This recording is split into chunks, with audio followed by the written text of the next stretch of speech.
Welcome back to the channel where we continue to make the transition to Google Analytics 4. And today we're going to step back and talk about web strategy. Before you get into the data and analytics, you need to take a look at your website strategy. What is it?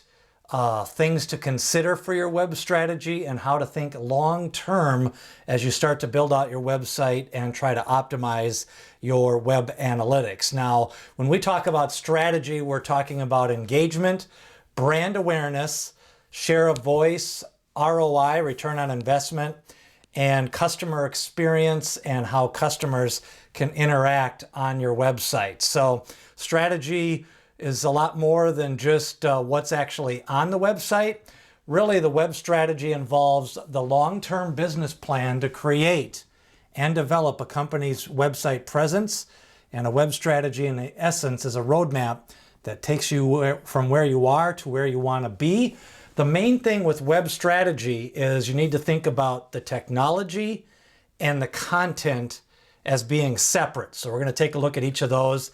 The technology, we're talking about the marketing automation, your tech stack, your customer database, your lead generation, where that data is going to go, your web analytics, what you're going to use, either Google Analytics or Adobe Target, and things like heat maps and Hotjar and things like that.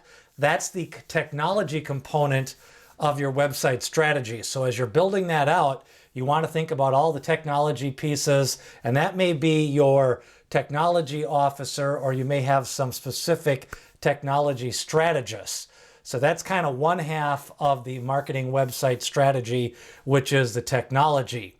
Now, on the content side, that is where you start to talk about your white papers, your lead forms, your database capture items, if you're going to have videos, if you're going to have homepage changes, if you're doing e-commerce, where your specials are going to be, if you're going to have any lead magnets on your website, if you're going to have any PDF downloads, what type of forms you're going to have. So that's really more the content side of your website strategy, the things that you want to do for SEO and engagement once they are on the website. Now, the website cycle, you've really got to talk about your goals and then your ongoing maintenance and your immediate things that you're trying to do on the website. And then you always kind of want to test, optimize, measure, and then always do it from the voice of the customer. What are they looking for? How can you improve that customer experience? So the web cycle never really ends. Your web strategy is kind of an end-to-end strategy. Remember, tactics, like some of the content and some of the technology, those are more tactics and not overall web strategy.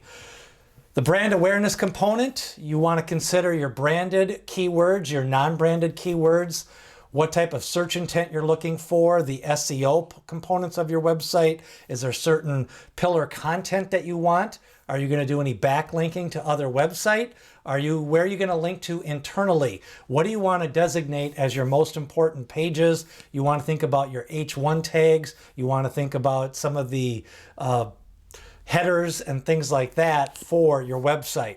Then what services do you want to offer? Testimonials, reviews, any type of website authority things, Better Business Bureau if you're doing consumer type facing or e-commerce, any type of free shipping offers, anything that'll get your brand awareness and how do you differentiate out there in the public. Now, the return on investment, this involves your return on ad spend, your cost per customer, phone calls, leads generated, customer segmentation. Do you want to break down your customers by purchasers and non-purchasers, where they are from? Maybe people who have converted. Did they complete any goals? Have they visited X many percentage of the website? Did they download any of your lead magnets? And then your database, your CRM database. Are you doing any customer journey profiles with your email system based on activities that they have completed on your website? Now, the customer journey, this is where you're talking about the marketing funnel. What intent do they have to purchase? Have they actually purchased? The sales cycle. If you've got a longer sales cycle, you're going to have repeat visitors, and you're going to have them coming back to your website looking for new content. Where are your web conversions? What is going to be qualified as a web conversion? And then e-commerce, what are the actual sales? How much are you spending to get those sales? And then what is your profit margin, or the capture information for what you are selling? So that is a look at your web strategy. Wanted to take a step back because while you're looking at your web analytics, before you can determine what's working, what's not working, what do you need to track as a conversion, setting up your Google Analytics, setting up all your explorations, you need to look at your customer experience. You want to make some decisions based on some of the data in your Google Analytics, but you're also looking from a customer experience standpoint and continuous improvement of the website with a long-term look at your strategy. That is a look at your web strategy and upgrading to Google Analytics 4.